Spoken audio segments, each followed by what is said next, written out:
Now to explore the percentage of black ownership on the Johannesburg Stock Exchange, and with me in studio is the exchange's chief executive, Nicky Newton-King. Good to have you on the show. Thank you, Gugu. Thank you so much for joining us. Maybe let's take a look at the numbers. I understand that they currently stand at 23% of the top 100 companies on the JSE.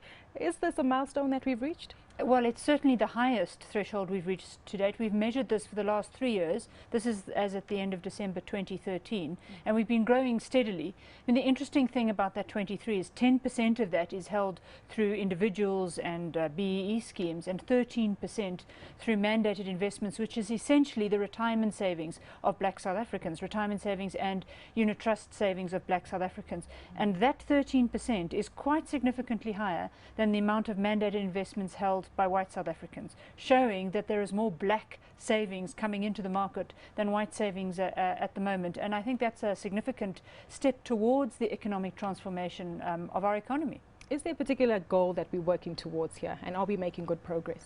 Well, I think in South Africa we haven't set a number on that goal, but transformation itself is a strategic priority for the country and has been for the last two decades. But I think it's important really to focus on the fact that ownership and control is only a limited part of that economic transformation, because it's about the ownership and control of the current top 100. What we should really be talking about is how do we grow the South African economy? How do we capacitate young black South Africans to become the next tech billionaires, the next real drivers of our economy? And I think we've got to not only focus on ownership and control of current companies, but actually look at, so what are the critical success factors to encourage the growth of the economy? A lot of that also goes back to literacy, financial literacy. Correct. And the JSE also has several initiatives there. Yeah, financial literacy starts, really in the colouring in books of our children.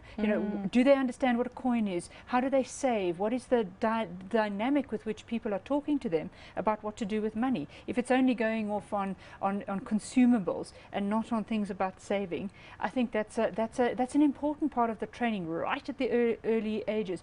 But it is also about access to finance, making sure that we utilize the significant financial resources in the country to provide more access to finance, that we actually find ways that build real skills for South Africans of all races, but particularly our black South Africans, skills that are relevant to the new world in which South Africa is going to be competitive. And I think we've got a lot of work to do as a country in that regard. Exactly. Does these numbers with regard to black ownership, does it attribute to our capital ratings view? Because I do know that when it comes to the WEF standards, our capital markets rank quite highly. Our capital markets rank extremely highly. We're the #1 ranked regulated market in the world. I don't know that the BEE stats so much do, but what actually we're very proud of is that all South Africans can trust the South African capital markets. So if people are saving when they work through mandated investments, then they know that those investments can be invested in a marketplace they can trust. Then the only risk that they have to work through is whether they like the investment, the company in which they're investing, not the environment through which they're investing. And we work very, very hard at the stock exchange to make sure that that's world class. We're happy to hear that your initiatives are gaining ground. Just to sidestep and look at foreign ownership, I see that's also increased quite a bit. Does this also show the level of confidence that the international markets have in our capital markets? Definitely, as you can see and as you're alluding to, I mean, it's at 39% as at the end of December 2013. It's slightly higher now. It does toggle depending on foreigners' investment appetite for the types of companies that we have in this country. It's really important that we maintain an economy that is attractive to international investors. The JSE, of course, is a portfolio investment space, but it is a window on what investors are thinking about South Africa and the types of companies that do business here. So we're very proud of that. We look after our foreign investors and try and create a space where they say, you know what, I like that company and I'm prepared to trade in that company through South Africa's capital markets. Nicky, it's always a pleasure speaking to you. Thank you so much for your time today.